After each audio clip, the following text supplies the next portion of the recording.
Mon île brûle. Il y a des feux de brousse et des feux de forêt. Ils sont un peu partout. On peut les voir depuis l'espace. C'est à ce moment-là qu'on se rend compte finalement de l'ampleur du désastre qui est en train de se faire sous nos yeux. À la tombée de la nuit, donc on commence à voir les flammes, on commence à voir les nuages qui se dégagent, qui montent vers le ciel, et cette odeur de bois brûlé qui prend en fait au niveau de la gorge. Le lendemain matin, le paysage est complètement différent. C'est là où on se rend compte que tiens, ça a brûlé. Si les forêts continuent à brûler et que les forêts disparaissent ici à Madagascar, le pays va être complètement soumis au changement climatique. La grande île ne sera plus jamais comme avant.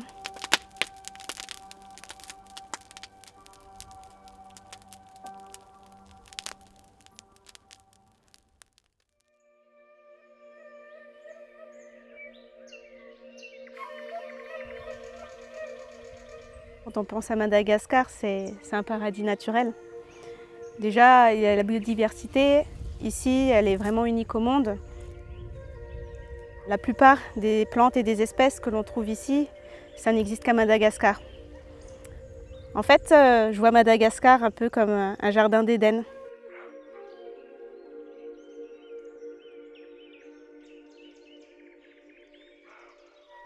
J'aime beaucoup entendre le bruit des feuilles qui bougent avec le vent, les oiseaux aussi. La nature, c'est mon église. C'est là où je me sens bien.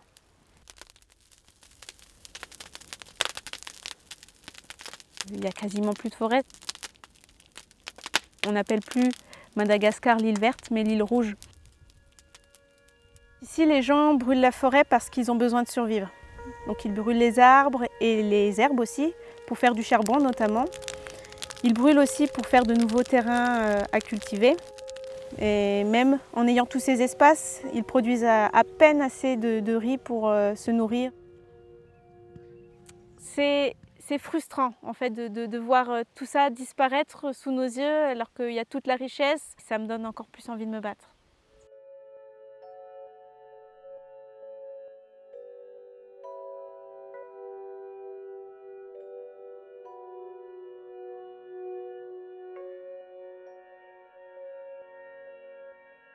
Ouais, c'est un arche de Noé, Madagascar. Là où c'est disparu du temps de Noé, ben, ça se retrouve ici.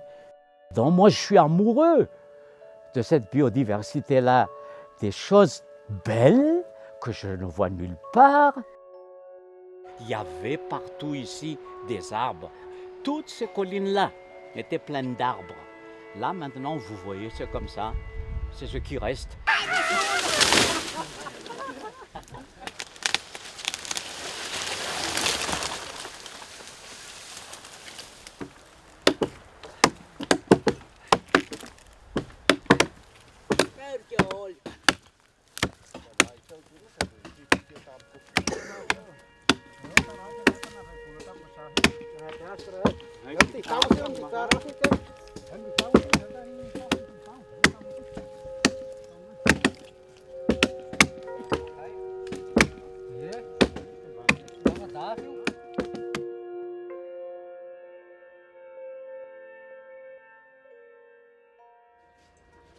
Ma maman est née ici et donc tous mes ancêtres du côté de ma maman sont ici de Madagascar. Même si j'ai grandi en France, je suis allée très tôt pour des vacances à Madagascar. Et en fait, j'ai beaucoup de souvenirs de couleurs, de goûts, d'images en fait, qui reviennent un peu comme des flashbacks. Les odeurs du café grillé, des cacahuètes grillées, aussi des pots d'échappement. Et c'est toujours resté en moi. Quand je les sens, je sais que je suis à Madagascar, je sais que je suis chez moi.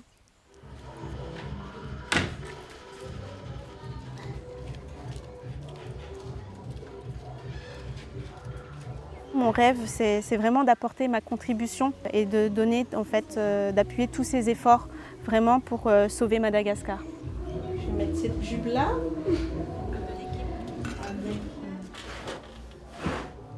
J'ai quitté mon travail, j'ai quitté un peu ma vie, donc j'étais à Paris. mes amis, mon quotidien. J'ai eu cette envie de revenir, c'était plus qu'une envie en fait, c'était vraiment quelque chose qui me poussait à revenir il y a 4 ans.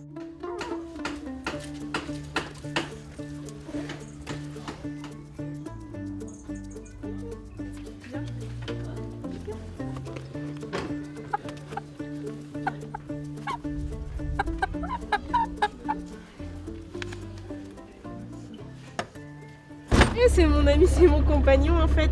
Et puis, bon, il est tout seul. Et quand il était tout petit aussi, je ne mettais pas dans le poulailler avec les autres. Donc je l'emmenais avec moi, ça ne me posait pas de soucis. Il fait partie de l'équipe. Je veux prouver qu'on peut se nourrir et en même temps garder nos forêts.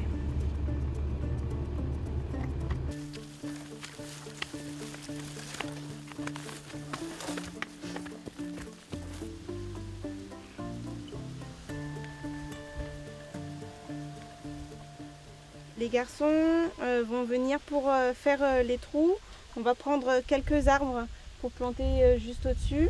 Petit bébé de banane pour planter. Des bébés bananiers qu'on va acclimater du côté d'Alakami. 20 maximum. Mais des petits.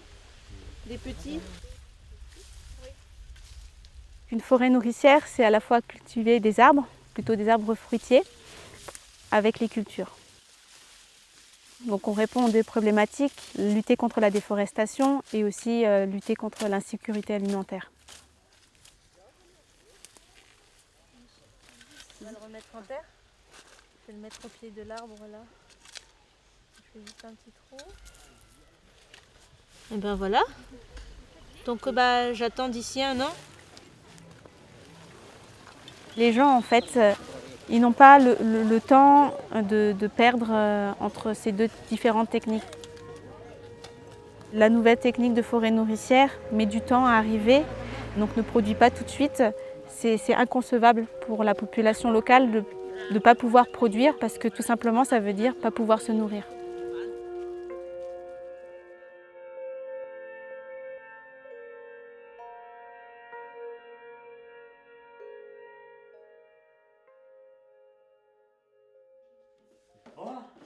Ce que j'enseigne, la climatologie, on n'a pas trouvé quelqu'un pour me remplacer. Ce sont les étudiants, mes étudiants aussi, qui sont membres de l'HPR et je considère aussi comme mes enfants, hein, de toute façon.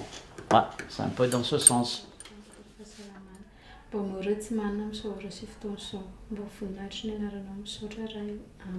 Amen.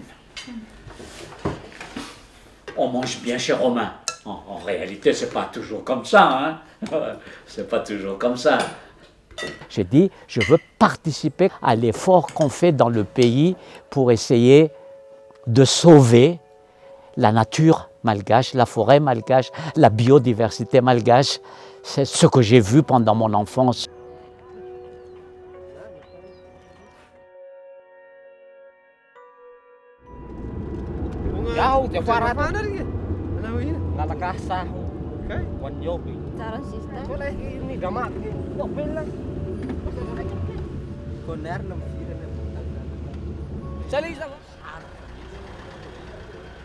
Taloha igny dia feno ala. Ilay resaka fambolena dia tamin'ny taogno aroa sisy mba atao hoe ara-dalàna fambolena iato fa tena isy ilay tao tena igny miripaka resaka rano.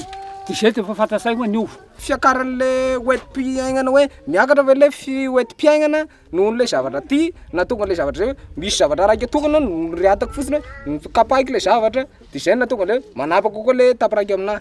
Fa ny anahy ato io loharano iraika midina fotsiny zavatra io. Mazava moa zay. Raha tokony rahanay ato rehefa olona ray manao zavatra zany dia samy ohatra ka olona raika manapaka le hazo dia tika dia manao koa ny ambadik'izay ihany, manao koa ny ambadik'izay ihany, manao koa ny ambadik'izay ihany dia tena tsy mbo ho azy ny olona mihitsy zany ny fara-madibo tika dia taraiky amin'ilay fotoana an'izay.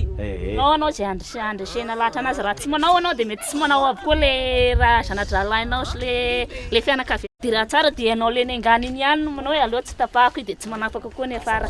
Ohatra izay. Zao zany dia tsy afa-marina.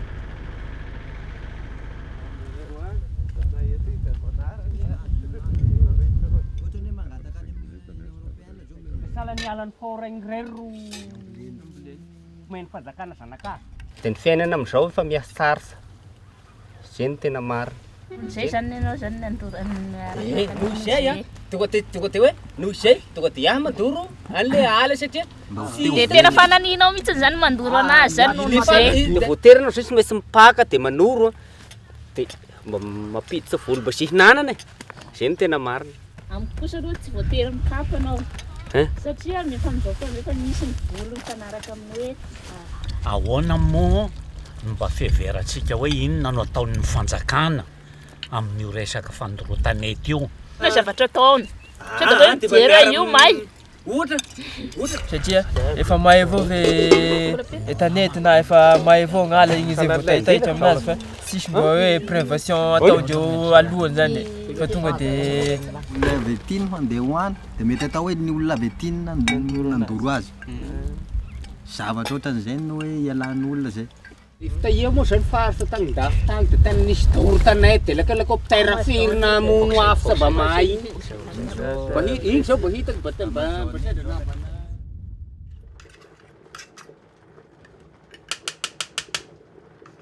C'est impossible si on compte seulement sur nous. Il faut nous aider sur ça.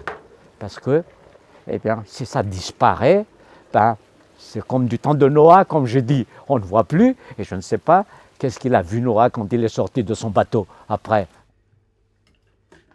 Quand va s'arrêter tout ça? Je n'ai pas d'espoir. Hein. J'ai envie de pleurer. Voilà.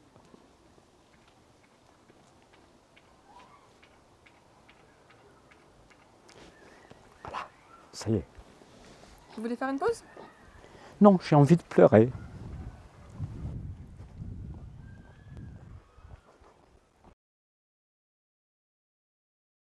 Pour moi, c'est mon enfance. Voilà. Et je le vois disparaître, comme je vois disparaître mes parents. Voilà. Mais ce n'est pas tout le monde qui pense comme ça à Madagascar. C'est très peu de gens. Je ne suis pas le seul, hein, bien sûr, mais je fais partie de ces gens-là.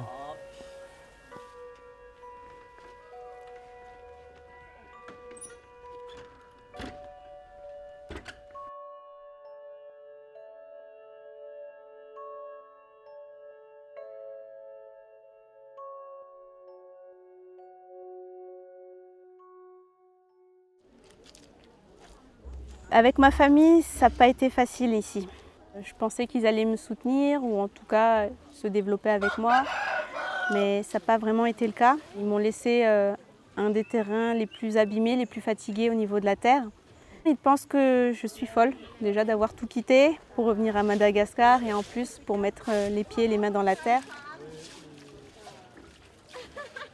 Je sais qu'actuellement, ils m'observent, que ce soit ma famille ou les agriculteurs aux alentours. Et si je peux réussir à prouver que ça peut marcher, je sais qu'on verra d'autres forêts nourricières aux alentours.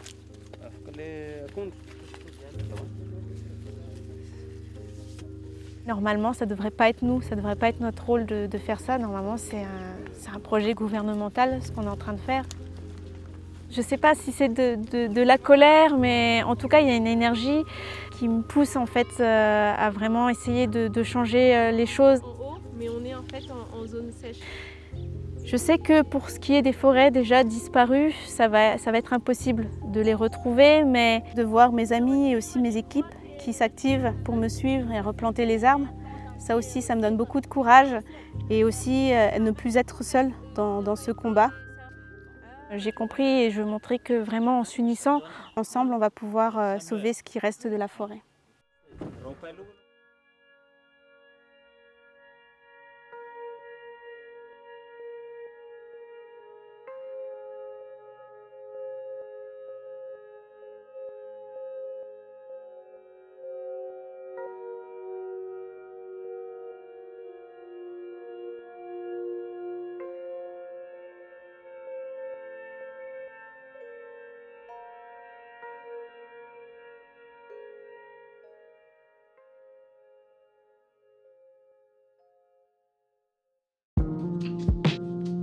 A new documentary, each week on 52 Documentary.